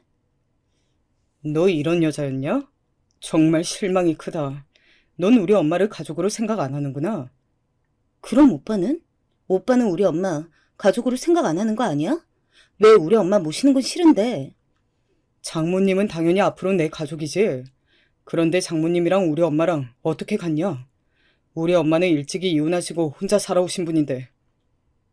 어떻게 갔냐니? 그럼 어떻게 다른데? 우리 엄마도 혼자야. 그리고 오빠는 우리 결혼하면 내가 살뜰하게 며느리 노릇하기 바라는 거잖아. 그러면서 본인은 사위로서 책임을 많이 지기 싫은 거잖아. 내 말이 틀렸어? 져줄 문제가 아니었기 때문에 저는 조목조목 저 할 말을 다 했습니다. 그랬더니 점차 그 남자는 말을 잃어가더라고요. 나이 어리고 사회 경험 아직 부족한 저랑 낼름 결혼해서 부려먹기라도 할 작정이었나 보죠. 그 이면을 알게 되니까 정말로 충격이 컸습니다. 인간적인 배신감이 들더라고요. 나는 오빠랑 부부가 되고 싶었던 거지. 시어머니의 며느리가 되고 싶었던 게 아니야. 지금까지 혼자 유유자적으로 살았으면서 결혼하고 나서 효자 노릇하고 싶다는 말이 진짜 웃긴다. 그리고 그 효도 나보고 하라는 거겠지? 나는 그럴 생각 없어. 그러면 뭐야? 지금 나랑 결혼 안 하겠다는 거야? 그냥 우리 엄마 모시고 살겠다고 하면 될 것이지. 이게 결혼을 물을 정도의 일이야? 너 대체 왜 우리 엄마를 그렇게까지 모시기 싫어하는 건데? 말이 안 통했습니다. 진짜 이런 남자일 줄은 몰랐어요. 마음이 차갑게 식었고 상대할 가치조차 못 느꼈습니다. 이별 통보했고 계속 추잡하게 연락이 오길래 번호도 차단했어요. 그랬더니 며칠 뒤에 저희 집 앞에 찾아왔습니다. 술에 취한 채로 찾아왔고 저를 보자마자 손찌검을 날리더군요. 마침 집 앞에서 담배를 피우고 계셨던 주민분께서 그 상황을 보자마자 끼어들어서 말려주셨고요. 근처에 순찰 중이던 경찰차도 금방 와서 일단락 될 수 있었어요. 정말 불행 중 다행이었죠. 완전히 깔끔하게 정리가 되기까지는 시간이 조금 더 걸렸지만 그래도 관계를 청산할 수 있어서 다행이었습니다. 지금 생각해도 놀라운 건 그 대화 이전까지는 그런 낌새조차 못 느껴봤던 사실이었어요. 그 남자와 함께 보냈던 시간들이 전부 오염된 느낌이었습니다. 온통 더럽혀진 기억만 남긴 채 마무리가 되었죠. 두 번째 인연은 꽤나 황당했습니다. 혹시 살면서 주변에 식탐 강한 사람 겪어보신 적 있나요? 저는 바로 이 남자가 해당이었어요. 웃긴 건 또 뭐냐면요. 결혼 준비 이전까지는 이걸 심각하게 체감하지 못했었다는 겁니다. 결혼 얘기가 오가면서부터 이 남자가 본색을 드러낸 거였죠. 사람이 먹는 것 가지고 가장 치사해진다는 게 뭔지 이때 제대로 체감했습니다. 다들 치킨 좋아하시죠? 저희도 치킨을 좋아했던 커플이었어요. 특히 각자의 집에서 데이트를 할 때면 치킨을 시켜다가 TV를 보곤 했습니다. 그런데 치킨이 오고 나서 제가 손을 씻으러 간다거나 나무젓가락을 챙기러 간다거나 콜라 따르컵을 가지러 간다거나 이렇게 움직이고 나면 반드시 사건이 발생합니다. 무슨 사건이냐고요? 닭다리 실종 사건이요. 방금 배달 와서 따끈따끈한 그것을 허겁지겁 먹어치우더라고요. 치킨 한 마리 시키면 닭다리가 2개잖아요. 저 움직이는 사이에 닭다리를 하나 먹습니다. 그리고 제가 자리에 앉을 때면 남은 닭다리 하나를 자기 손에 쥐고 있습니다. 결론은 2개 다 자기가 먹겠다는 거죠. 냉면 시키면 계란이 그 안에 있잖아요. 그러면 그 남자는 꼭 자기야, 내가 면 잘라줄게. 이런 수를 쓰면서 제 몫의 계란을 슬쩍 가져가 버립니다. 자기 입에 쏙 넣어버리는 거 진짜 얄밉고 어이가 없더라고요. 어느 날은 제가 그 꼬라지 보고 정이 떨어져서 먼저 자리를 떴습니다. 그랬더니 그 이후에 딱 한 번 안 그랬고요. 그 다음부터는 다시 시작되더라고요. 라면에도 계란 넣으면 일부러 다 안 풀어요. 계란 형태 남겨서 자기가 그거 먹으려고요. 다들 물회 뭔지 아시죠? 양념된 시원한 물에 채소랑 회 넣고 먹는 거잖아요. 이게 양념 맛으로 먹는 거라지만 본질은 회입니다. 그거 누가 모르나요? 그런데 이 남자는 회만 쏙쏙 골라 먹어요. 제가 너무 황당해서 채소만 남은 걸 젓가락으로 휘젓고 있으면 이 남자는 멋쩍은 목소리로 말했었죠. 에이, 자기야, 자기는 이런 거 풀 많이 먹어야 예뻐져. 이런 게 살도 안 찌고 건강에 좋아. 제가 분명 연애 초기에 이 남자로부터 이딴 헛소리를 안 들었다는 거죠.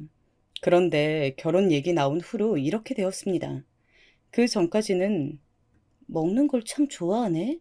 라는 정도였다면 그때부터는 걸신 들려서 정신이 나갔나? 라는 의심이 들 정도로 변모한 것이었죠.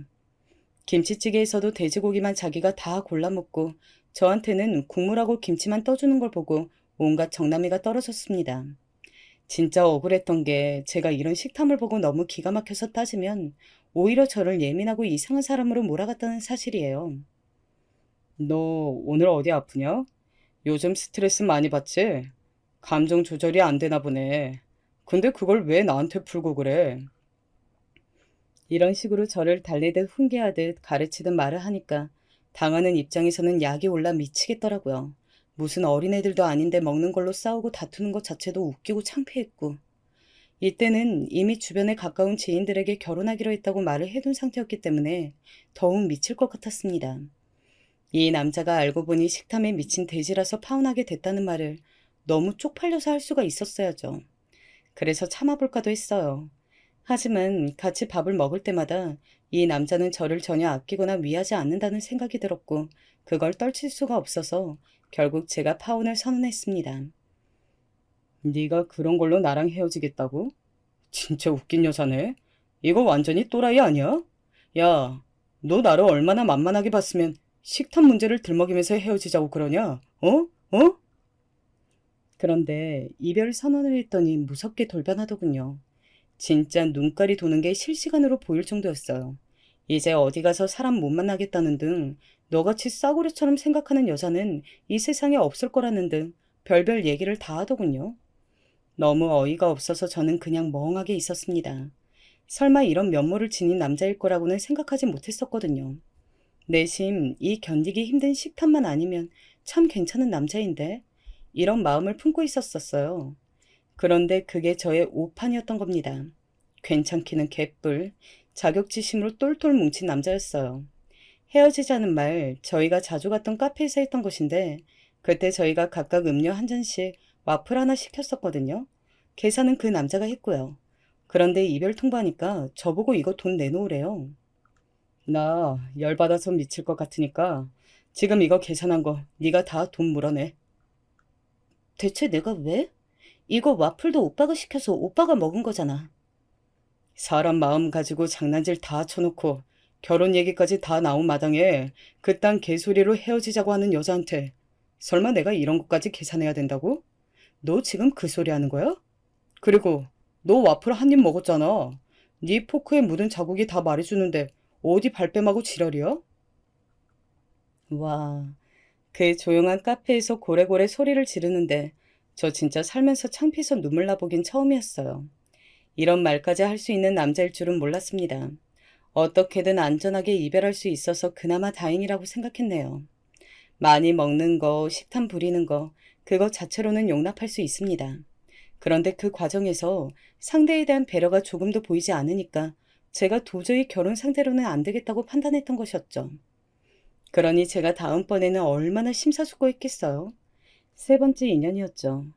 저는 두 번째 그 식탐 많은 남자랑 헤어지고 나서 너무 크게 된 나머지 연애 생각이 없었어요. 그런데 첫 직장에서 정말 친하게 지냈던 분이 소개팅 좀 받아보라고 하도 하도 그래서 어쩔 수 없이 소개받았던 남자가 세 번째 인연이 되었습니다.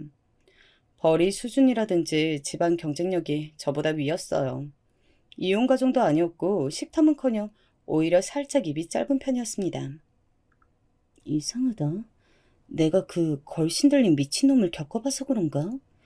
입이 짧은 편이라 음식을 즐겨 먹지 않는다는 게 왜 이렇게 괜찮아 보이지? 지난 실패담이 저의 마음을 움직이게 만든 것이었어요. 연애하는 동안 큰 문제 없었고 정말 평범한 그 나이 또래의 연인의 표본이었다고 생각합니다. 정말 다 무난했어요. 그리고 그 남자가 저보다 가진 조건들이 조금 더 좋았기 때문에 그랬는지 제가 심적으로 의지하는 부분들이 꽤 있었습니다. 결혼 정년기에 만났으니 자연스럽게 결혼 얘기가 나오게 되었고요. 저희 만난 지 1주년 기념일 날에 데이트하는 동안 진지하게 결혼에 대한 생각들을 나눴습니다. 그래서 제가 그로부터 얼마 후에 그 남자 집으로 인사드릴 겸 가게 되었어요. 저를 저녁 식사에 초대해 주셨거든요. 참고로 그 남자한테는 여동생이 한 명 있었어요. 그러니까 저에게는 예비 시누이였죠. 그 남자의 부모님까지 포함해서 총 5명이 식탁에 둘러앉아서 맛있는 저녁 식사를 먹었습니다. 신경 쓰신 티가 역력한 메뉴들을 보면서 저는 속으로 감탄 반, 감동 반 심정을 가지고 음식을 먹었어요. 여기까지는 다 좋았습니다. 그런데 문제는요, 식사가 거의 다 끝나갈 때쯤 일어났어요. 어찌 보면 별거 아니었죠. 야, 가서 물 좀 떠와. 그 남자가 자기 여동생한테 한 말이었습니다. 그랬더니 그 여동생이 입을 꾹 다문 표정이 되어서는 누나를 크게 굴리더라고요. 불만 있다는 표시였죠. 이런 날에는 오빠가 또 마시지. 왜 나를 시켜? 중얼중얼 거리더군요. 그랬더니 그 남자가 코웃음을 치는 겁니다. 이게 하늘 같은 오빠한테 까부네. 야, 잔말 말고 바로 일어나서 물 떠와라. 셋 센다. 하나, 둘. 낮은 목소리로 말하니까 그 여동생이 마지못한 태도로 자리에서 일어났습니다. 저는 너무 놀라서 그때부터 남은 밥을 먹는 둥 마는 둥이었던 것 같아요. 그 여동생이 물을 떠다가 컵을 놔줬습니다. 그러자마자 그 남자가 자기 여동생의 등을 후려치더라고요. 행동이 굼뜨다면서요. 세게 후려쳐서 퍽 소리가 났는데 저만 화들짝 놀랐고 그 여동생은 아픈지 인상만 쓰면서 툴툴거리며 자리에 앉고 그런데 그 부모님 두 분은 아무렇지 않아 하시는 거예요. 당사자인 그 남자가 태어난 건 말할 것도 없었고요. 갑자기 머리가 띵 울리는 느낌이었습니다. 그 자리에서는 그냥 아무 말 안 했고요. 다음날 그 남자한테 그 일을 물어봤습니다. 그랬더니 그 남자가 전혀 당황한 기색도 없이 이렇게 말을 하는 거 아니겠어요? 지금은 내가 엄청 봐주고 있는 거야. 예전에는 그냥 내가 확시 날라치기로 한 방 먹여주고 그랬었어. 자기 여동생한테 날라차기라니요? 장난으로 말하는 줄 알았는데 진짜더라고요. 태권도 배웠던 경력을 살려서 여동생을 향해 돌려차기 기술도 많이 했었다는 얘기를 자랑스레 떠들길래 그 앞에서 너무 당황스러웠습니다. 머리 때리는 건 기본이라는 대목을 듣고 나서부터는 그 남자가 불편하게 느껴졌어요. 내 동생인데 내가 때리는 게 뭐 큰일이라고 그래? 그리고 주기적으로 한 대씩 그렇게 때려줘야 애가 안 기어올라. 옛날에는 그냥 맞았는데 이제는 머리 다 컸다고 애가 대들더라고. 전혀 문제의식 없는 그 발언에 저는 정이 확 떨어지고 말았어요. 불만 없었던 연애, 저보다 나은 조건을 가진 상대와의 결혼, 이런 것들이 더 이상 매력적으로 다가오지 않았습니다. 나중에는 이 남자가 내 아내인데 내가 좀 때리는 게 뭐 어때서? 이런 식으로 나올 미래가 그려졌습니다. 결국은 이 남자와도 헤어지게 되었죠. 아니나 다를까 헤어지는 과정에서 못된 성격을 좀 드러내더군요. 저한테 질라진 쌍욕을 줄줄이 내뱉는 모습을 보고 제 안에 남아있던 한 줌의 미련마저 증발했어요. 사귀는 동안 그런 폭력적인 면모를 발견한 적이 없었기 때문에 설마 그런 측면이 있는 사람일 줄은 몰랐습니다. 그리고 저는 마마보이도 아니고 식탐대지도 아니고 동생이랍시고 여자를 때리지도 않은 사람을 만나게 되었습니다. 톡톡 사연이 익명의 창구니까 제가 솔직하게 정말 가감없이 밝혀보는 부분인데요. 제가 만났던 이 네 번째 인연은 색다른 문제점이 있었습니다. 혹시 지금 식사하시던 도중에 톡톡 사연을 보고 계시는 분들이 계시다면 잠깐 멈춰두셨다가 식사 끝내시고 다시 재생 버튼을 눌러주세요. 왜냐하면 네 번째 인연, 이 남자의 문제는 바로 대변 냄새였기 때문입니다. 농담하는 거 아니고 장난하는 건 더더욱 아니에요. 정말로 진심이었어요. 주변에서 저한테 너 남자친구랑 결혼한다는 거 아니었어? 그런데 헤어졌다고? 도대체 무슨 이유에서? 이렇게 물어왔을 때 저는 단 한 번도 진실을 밝힌 적이 없었어요. 남한테 이렇게 밝히는 건 지금 톡톡 사연이 처음인 거예요. 도대체 뭘 먹고 그렇게 된 것인지 정말 궁금해서 미칠 지경일 정도로 대변 냄새가 지독하면서도 특이한 사람이었습니다. 저희 둘 다 어린 나이도 아니었고 매번 밖에서 데이트를 하기도 못해서 가끔은 서로의 공간으로 찾아가 시간을 보내곤 했어요. 그 남자가 금요일에 퇴근하면서 제가 살던 자취방에 왔다가 일요일 저녁에 자기 집으로 간 적도 몇 번 있었고요. 그렇게 되면 금요일, 토요일 이렇게 자니까 2박 3일이 되는 거잖아요. 이럴 때 제가 알게 되었던 거예요. 그 엄청난 대변 냄새를 말이에요. 이렇게 글로 적힌 걸로 접하시니까 이 사연 들어주시는 분들은 그 냄새가 얼마나 심각했는지 상상할 수 없으시겠죠. 그 냄새는요, 지독하고 특이하기도 했지만 정말 신기했던 게 엄청 오래 간다는 것이었습니다. 냄새 분자가 다른 건지 환기도 잘 안 통했어요. 욕실용 방향제를 뿌려도 그때뿐이었습니다. 오히려 대변 냄새에 방향제가 먹혀 들어갔다고 하면 얼마나 심각한 것인지 짐작이 좀 가시나요? 처음에 그 냄새를 접했을 때의 충격을 잊지 못합니다. 창문 열어서 싹 환기를 하고 변기를 빡빡 닫고 화장실 벽에 물 뿌리고 난리를 쳐도 그 대변 냄새의 잔향이 남아 있었어요. 일단 싸면 최소 반나절은 냄새가 머물러 있다고 보면 됐습니다. 제가 오죽하면 헛구역질 하다가 눈물이 다 나왔다니까요. 제가 은근히 대변 냄새에 대해선 눈치를 주기 시작했는데 본인은 심각하게 생각 안 하더라고요. 응? 이상하다. 나는 잘 모르겠는데. 요새 속이 좀 안 좋아서 그런가? 아니, 내가 요즘 소화가 잘 안 되기는 해. 이렇게 태연하게 맞받아치는데 그거 아니거든요. 하루 이틀 그런 냄새가 아니었어요. 그 남자만의 대변 냄새는 가히 독보적이었고 시간이 가도 나아지지 않았어요. 그런데 위에서 밝혔다시피 저희 집이 결코 부유한 편이 아니거든요. 이때는 저도 사회생활 꽤 해서 모아둔 돈도 있었지만 그렇다고 풍족하게 결혼할 수 있는 형편이 되는 건 아니었습니다. 이 남자도 모아둔 돈의 액수가 큰 건 아니었고요. 그래서 결혼을 한다면 소박하고 지극히 현실적인 첫 출발을 해야 하는 상황이었어요. 좋은 말로 아기자기하게 말이죠. 저기, 있잖아. 우리 결혼하면 신혼집에는 꼭 화장실 2개 있는 곳으로 가자. 제가 조심스러운 말투로 강력하게 주장한 건 화장실 2개짜리 집이었습니다. 하지만 그 남자는 이상하게 완강했어요. 굳이 사치를 부리지 말자요. 일단 방 2개, 화장실 1개 정도의 무난한 조건에서 집을 봐야 한다는 겁니다. 아, 진짜 너무너무 신경이 쓰이더라고요. 같이 데이트를 하다가도 그 남자가 화장실을 가면 제 머릿속에는 대변 냄새 걱정밖에는 안 남았습니다. 저는 자신이 없었어요. 그 독특하고 신기하기까지 한 대변 냄새를 끌어안고 결혼할 자신이요. 결국 이 문제 때문에 그 남자와는 말다툼을 몇 번 하게 되었고 결혼에 대한 의견을 사이좋게 주고받았던 저희는 끝내 헤어지게 되었습니다. 지극히 현실적이라서 허무하기까지 한 만남이자 이별이었어요. 그런데 제가 사연 서두에서 가장 먼저 밝힌 바 있었죠. 저희 엄마가 점집에 가셨다가 저에 대한 이야기를 듣고 오신 거요.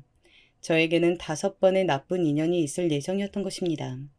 저는 처음에 엄마로부터 그 이야기를 전해 듣게 되었을 때 내심 코웃음을 쳤었어요. 에이, 엄마, 그런 거 듣고 신경 쓰면 살 것도 못 살아요. 아주 만약에 내가 그렇게 남자복이 없어서 연속으로 개고생을 한다고 해도 그게 어쩌다 보니까 그렇게 된 것이지. 그 무당이 했던 말대로 이뤄진 것이다. 이렇게 보기는 어렵다는 거죠. 크게 대수롭지 않게 여겼었고요. 저는 지독한 대변 냄새 때문에 끝내 헤어진 4번째 인연을 뒤로하고 새로운 인연을 만나게 되었답니다. 그 무당의 말대로라면 저는 마지막 나쁜 인연, 5번째 인연을 만나게 된 셈이죠. 그리고 저는 이 남자와 드디어 결혼의 꼴이 나였습니다. 여러분도 이제 저희 연애사를 다 보셨으니 아시겠지만 그 나름의 실패 이유들이 있었잖아요. 제가 결혼한 남자는 그 실패 이유를 전부 가지고 있지 않은 남자였습니다. 저는 꼼꼼하게 이 부분들을 다 체크하면서 물어봤었죠. 결혼하면 엄마를 모시고 살 거냐고? 아니, 내가 왜? 미쳤어? 결혼하면 당연히 너랑 둘이서만 살아야지. 왜 우리 엄마를 모시고 살아? 절대 그럴 생각 없어. 뭐? 특별히 식탐 부리는 음식이 있냐고? 글쎄, 잘 없는 것 같은데? 너도 알다시피 나는 한식 좋아하잖아. 그냥 한식이면 다 잘 먹고 밥 종류는 양이 적어. 나는 과자가 좋아. 하루에 과자 1개씩만 먹으면 나는 먹을 거에 욕심 없어. 내가 여동생이랑 거칠게 몸싸움 해본 적 있냐고? 에이, 그럴 리가. 네가 직접 봐서 알잖아. 나 걔랑 안 친해. 마지막으로 사이좋게 놀아봤던 게 중학교 1학년 때였나? 그 이후로는 그냥 혈육? 그 이상 그 이하도 아니야. 그리고 이 남자한테는 특별한 대변 냄새 문제가 없었습니다. 일단 제가 겪었던 실패 이유를 전부 다 소유하고 있지 않았으므로 괜찮았어요. 무엇보다 이 남자는 경제력이 뒷받침되었습니다. 집안이 원체 부유했거나 안정적인 직업을 가진 것은 아니었어요. 남성역 액세서리 쇼핑몰을 운영하고 있었거든요. 인터넷으로 옷이나 시계, 신발 쇼핑하는 거 있잖아요. 바로 그런 곳을 운영하고 있었습니다. 그리고 무엇보다 이 남자는 주식으로 인생 역전을 한 케이스였어요. 전문적으로는 주식 공부를 해본 적도 없었다고 했고요. 마치 초심자의 행운 같은 게 따랐다고 봐야 했죠. 갑자기 돈이 많아지니까 주변에 이상한 사람들이 많이 붙더라. 내가 순진했던 거지. 돈 많아진 걸 숨기지 않고 티를 내고 다녔으니 그러다 보니까 진짜 별별 이상한 여자들도 나한테 많이 접근을 해왔던 것 같아. 이 남자를 등쳐먹으려고 콩고물 떨어지는 거 받아먹으려고 한 사람들이 많았대요. 특히나 돈을 목적으로 다가온 여자들이 많았다고 했습니다. 어느 날 그런 관계들에게 회의감이 들더래요. 한동안은 인간관계 다 끊고 혼자 우울하게 지내기도 했다고도 했고요. 내가 배운 게 없고 머리에 든 게 없는 놈이라고 나를 우습게 보고들 내 돈만 노리고 달려드는구나. 이런 생각에 사로잡혀서 벗어날 수가 없었다고 합니다. 그러다가 진짜로 우울증이 와버린 거예요. 치료받던 도중에 만난 사람이 바로 저였습니다. 우연히 다리가 놓아져서 만났을 뿐인데 이 남자는 저를 만나면서 많은 위로를 받게 되었대요. 저는 당연히 이 남자가 현금 부자라느니 그런 걸 모르고 만났던 것이었습니다. 그냥 사귀면서 편하다는 생각을 했을 뿐이에요. 진지한 관계로까지 발전했다가 파탄난 지난 전적의 놈들을 겪어봤었기 때문에 이 남자에게도 큰 기대가 없어서 그냥 부담 없이 대했어요. 늘 솔직하게 굴었고요. 그런 저의 모습을 보면서 되려 이 남자는 제가 되게 괜찮은 여자라는 생각을 해버렸던 겁니다. 저한테 결혼 얘기를 먼저 꺼내면서 자기 재산도 공개했어요. 솔직하게 말하자면 돈이 꽤 있길래 마음이 동했던 것은 사실입니다. 저도 사람인데 당연하죠. 자기 엄마 모시고 살 생각 없고 식탐 없고 여동생이랑은 어색한 사이고 대변 냄새 이상하지도 않고 거기에 돈은 꽤 있고 그럼 이 남자랑 결혼을 진짜 해버릴까? 이번엔 진짜 나의 인연이겠지? 사귀면서 불같이 뜨겁지는 않아도 잔잔하게 좋은 마음이 들었기 때문에 저는 이 남자와 결혼을 하기로 결심했습니다. 어차피 뜨겁게 타오르다가도 별것 아닌 것 하나로 금방 차갑게 식는 것이 사랑이라는 걸 깨달아버린 후이기도 했고요. 저희 두 사람의 결혼에 유일한 장벽이 있었다면 그것은 바로 이 남자의 모친, 바로 제 시어머니셨습니다. 저를 탐탁치 않아 하셨는데 그 이유가 조금 황당했어요. 제가 아무런 특별한 개성이 없고 너무 평범해서 별로라고 하신 거예요. 그런 괴이한 이유로 저를 흉보셨다가 당신의 아들이 부득불 저와 결혼을 진행하겠다고 하니까 입을 다무시게 되었죠. 제가 이혼 가정에서 난 딸이라서 그게 또 걸린다고 툴툴거리셨는데요. 상견례장에 아빠, 엄마 모두 참석하실 거고 결혼식장에서도 두 분 다 이상 없이 자리하실 거라고 하니까 그게 되겠냐? 면 못 믿어 하셨습니다. 하지만 상견례장에서 저희 부모님 두 분이 너무나도 멀쩡하게 서로 대화를 잘하면서 차분한 모습을 보이셨죠. 시어머니께서는 깜짝 놀라셨고요. 며칠 후에 저한테 따로 이렇게 말씀하셨어요. 아니, 뭐 미국이야? 뭐 서양 사람들도 아닌데 이혼해서도 멀쩡히 대화하고 잘 지내는 게 내 눈에는 영 이상하다. 어떻게든 저의 꼬투리를 잡으려고 드시는 것 같길래 제가 분명하게 말씀을 드렸어요. 자식이 있으니까 그러시는 거죠. 저희 부모님 두 분께서는 부부로서 안 맞으셨을 뿐이지 사람 대 사람으로는 괜찮으세요. 그리고 나이가 들어가신 만큼 서로의 존재를 오롯이 인정하고 존중하려고 늘 노력하시고요. 그랬더니 그 이후로 아무 말씀도 못 하셨어요. 그렇게 저는 결혼까지 꼴이 나게 되었답니다. 드디어 말이에요. 저는 이때까지만 해도 이렇게 생각했어요. 사람 앞날 모르는 법이고 결혼할 인연은 따로 있다더니 그 말이 사실이었네. 내가 이렇게 홀라당 결혼을 하게 될 줄 나조차도 정말 몰랐으니까. 연애 기간이 긴 것은 아니었지만 서로가 참 잘 맞는다는 생각이 들어서 한 결혼이었습니다. 하지만 결혼 생활 초기부터 저는 난관에 봉착하게 되었어요. 어떤 것인지 예상 가시죠? 네, 시어머니 말입니다. 자기 엄마 안 모시고 살 거라는 남자랑 결혼하면 뭐 하나요? 이게 모시고 사는 건지 아닌 건지 가끔은 헷갈리는 시어머니셨던 것을요. 같이 안 사실 뿐이지 간섭이 정말 장난 아니셨습니다. 저한테 하루에 한 번씩은 꼭 반드시 무슨 일이 있어도 카톡 메시지를 보내라고 하셨어요. 안부 묻는 차원에서 말이죠. 그리고 일주일에 한 번은 안부 전화를 따로 받길 원하셨습니다. 이것까지는 그렇다고 치는데요. 저도 출퇴근하는 사람이었어요. 직장이 있었다고요. 그런데 직장 생활하는 저한테 시도 때도 없이 연락하시는 것에 스트레스를 많이 받았습니다. 도대체 며느리 들이기 전에는 혼자 심심해서 어떻게 사셨을까? 그게 의문이었다니까요. 결혼하고 3개월 차 저희 부부가 각자 아침 식사를 해결하는 걸 아시게 되곤 뒤로 넘어가셨습니다. 이유는 자명했죠. 내 아들한테 왜 아침밥 안 차려주니? 하지만 남편은 고등학교 졸업 이후로는 아침에 따뜻한 쌀밥을 먹어본 게 손에 꼽을 정도로 드물다고 하더군요. 아침에 그런 밥 종류가 먹히는 스타일도 아니라고 했고요. 제가 연애 때 살펴봐도 그런 입맛이 아니었거든요. 아침에 밥 종류 잘 안 먹는 사람이었어요. 그럼에도 시어머니께서는 박박 우기셨습니다. 이제 장가 들었으니까 다르게 살아야지. 그게 맞지. 여태까지 따뜻한 밥에 국에 반찬에 이런 아침을 못 먹었으니까 앞으로는 먹어야 될 거 아니니? 너무 어이가 없었지만 시어머니의 말씀 그 일부에는 저도 동의가 들었어요. 어떤 일부냐면 장가 들었으니까 다르게 살아야 한다는 대목이었습니다. 남편은 컴퓨터를 너무너무 사랑하는 사람이었어요. 결혼 직후에는 안 그랬는데 시간이 좀 지나자 본색을 드러내면서 컴퓨터에 미쳐서 살았습니다.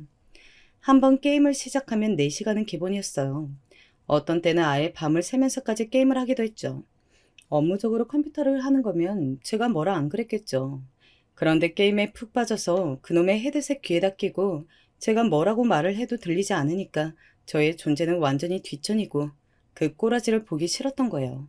이건 뭐 부부인지 아니면 한 집에 사는 남남의 동거인일 뿐일지 구분이 안 가더라고요. 그러다 제가 결혼 7개월 차에 임신을 하게 됩니다. 그리고 정말 안타깝게도 제가 그때 직장에서 스트레스를 받는 일이 좀 있었거든요. 아무래도 그런 것들이 겹쳤나 봐요. 금방 유산이 되었어요. 그런데 이걸 가지고 시어머니께서 저한테 엄청 잔소리를 해대시는 거예요. 네가 네 몸 관리를 못해서 이렇게 된 거 아니니? 너는 멀쩡한 생명 하나를 죽인 거야. 아니? 평생 이때의 죄책감을 알고 반성하면서 살아. 그런 말씀을 하시는데 그 앞에서 제가 너무나도 큰 서러움을 느꼈습니다. 차마 시어머니 앞에서 울기에는 자존심이 상해서 뒤에서만 펑펑 울었어요. 임신 사실을 안 지 얼마 되지 않아서 바로 유산이 되었기 때문에 가장 허무하고 힘든 것은 저였는데 왜 시어머니께서 유별나게 구시는지 이해도 안 되었고요. 남편에게 시어머니의 이런 작태에 대해서 전부 말을 해보았지만 별다른 위로를 받을 수 없었습니다. 저에게 큰 공감도 못하는 눈치였어요. 남편의 가장 큰 문제점이 있다면 바로 이런 부분이었죠. 자기 감정, 자기만의 감수성, 이런 것에는 예민한데 남의 슬픔이나 아픔은 기피하려고 들었어요. 남의 감정을 자기 안으로 끌어들이려고 하지 않았습니다. 막말을 퍼붓는 시어머니나 자기 아내가 유산했음에도 진심 어린 위로를 건넬 줄 모르는 남편. 이 사건으로 저는 충격을 받았고 이직을 택하게 되었어요. 그 전 직장에서 스트레스를 워낙에 심하게 받았던 게 1차적인 문제였으니까요. 이직한 직장은 거의 재택근무로 업무를 처리하는 곳이었습니다. 한 달에 사무실 출근하는 횟수는 10회 정도 되었고 나머지는 집에서 근무하는 방식이었죠.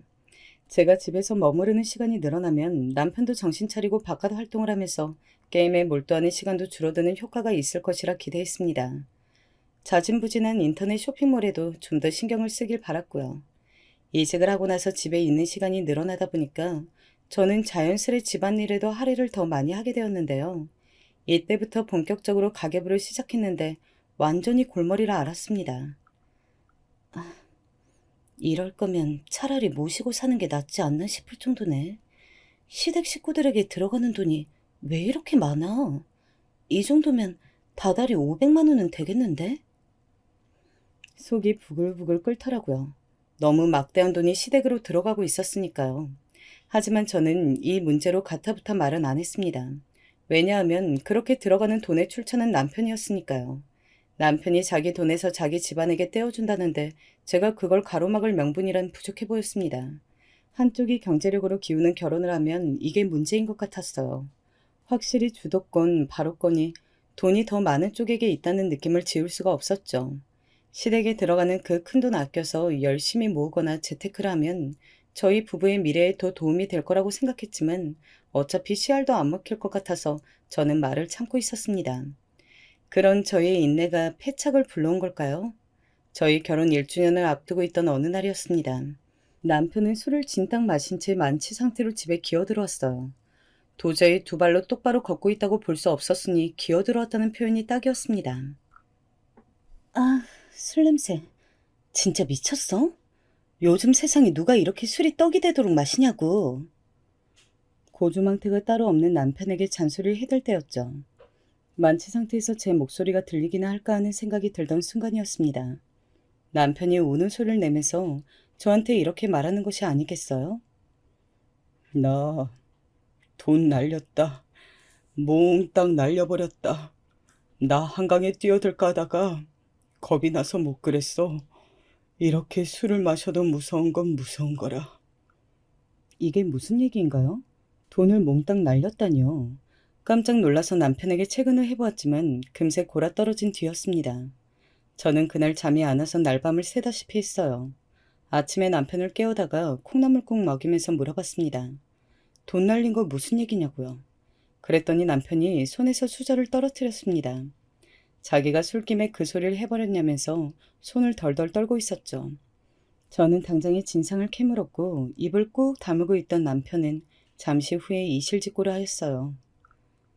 코인 있잖아. 너도 알지? 요즘에 비트코인 그거 안 하는 사람 어디 있냐. 그래서 나도 시작했지. 끝도 없이 올라가길래 돈방 속에 앉겠구나 싶었어. 내가 전에 주식으로 재미를 봤던 적도 있었으니까. 그런데 그게 한순간에 증발하더라. 정신을 차려보니까 돈이 다 날아간 뒤였더라.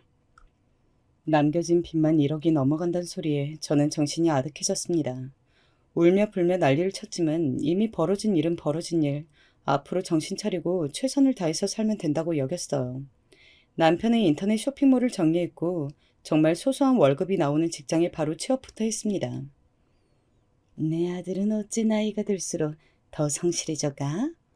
출퇴근하는 삶을 살기 위해서 그런데 취직까지 하다니.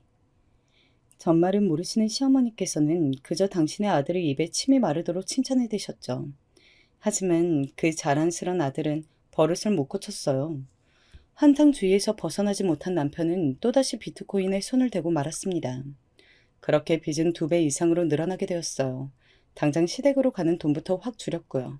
앞으로 어떻게 살아야 하는지 저는 막막함 속에 빠져 있었습니다. 그 시기에 친정엄마랑 통화하다가 제가 울분이 확 터져서 꺼이꺼이 울고 말았어요. 그랬더니 놀란 엄마가 당장 달려오셨습니다. 딱 봐도 집안이 휑한 분위기인데다가 먹을 것도 얼마 없으니까 엄마가 기겁하셨죠. 저는 엄마의 얼굴을 보자마자 눈물이 또 터져나와서 그간의 모든 일들을 다 고하게 되었습니다. 그걸 혼자서 끌어안고 있었어? 이 미련한 거사. 일단 있어 봐봐. 엄마가 우리 딸 맛있는 밥이나 해줄 테니까. 엄마는 얼른 계란이나 한 판 사오시겠다면서 나가셨는데 저 안 보는 데서 눈물을 훔치시려는 의도인 것을 저는 알 수 있었습니다. 엄마한테 너무 죄송하고 민망하고 진짜 미치겠더라고요. 감정 다스리고 엄마랑 다시 차분하게 대화를 해볼 생각으로 저는 커피를 준비하고 있었어요. 그런데 그때 시어머니께서 들이닥치신 겁니다. 제가 사흘째 시어머니의 연락을 피하고 있었거든요. 그 어떤 감정 소모를 할 기력도 없어서요. 너, 네가 그랬다며? 네가 네 시댁 사람들한테는 돈 많이 줄 수 없다고 그랬다면서? 비겁한 남편에게 어떤 잘못된 말을 듣고서 저한테 그러시는 건지 저는 궁금하지도 따질 생각도 들지 않았습니다. 그저 너무 피곤할 따름이었어요. 그때 커피포트에서 물이 다 끓었다고 소리가 나더라고요. 그러자 제가 꺼내놓은 커피를 눈짓하신 시어머니께서는 갑자기 화가 치밀어 오르셨는지 제 뺨을 세게 치셨습니다. 내 아들이 벌어오는 돈으로 호의호식하는 주제에 니까짓 게 뭔데 의견을 내세우고 지랄이야? 그 돈이 네 돈인 줄 알아? 네가 뭐라도 된 것 같으니? 내 아들 돈은 내 돈이나 다름없어. 뺨을 부여잡은 채로 저는 부엌 바닥에 주저앉아 있었습니다. 한숨을 푹 내쉬던 그 순간 찰싹하는 소리가 들렸어요. 저는 놀라서 고개를 들었습니다. 어느새 돌아오신 엄마가 시어머니의 뺨을 후려치신 것이었습니다. 네 아들 쫄딱 망했어. TV에 나오는 코인인지 하는 거 시작했다가 빚만 얻었다고. 수억짜리 빚.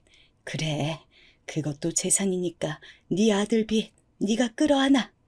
내 딸은 네 아들하고 당장 이혼할 거니까. 시어머니께서는 도저히 믿을 수 없다는 표정으로 엄마와 저를 번갈아 쳐다보실 뿐이었습니다. 그럴 리가 없다면서 말이죠. 하지만 묵묵한 저의 눈빛이 답변이 되어주었고 시어머니께서는 이윽고 자리에 스르르 주저앉으셨습니다. 아니야. 내 아들이 그럴 리가 없어. 내 아들이 망했을 리가 없어. 절대 아니야. 넋이 나가서 울기 시작하셨고 저는 조용히 제 짐을 챙겼어요. 그 집을 나설 때 엄마는 제 한쪽 손을 꼭 잡고 계셨어요. 그 순간 저는 무조건 이혼해서 새 출발을 하겠노라는 다짐을 하였습니다.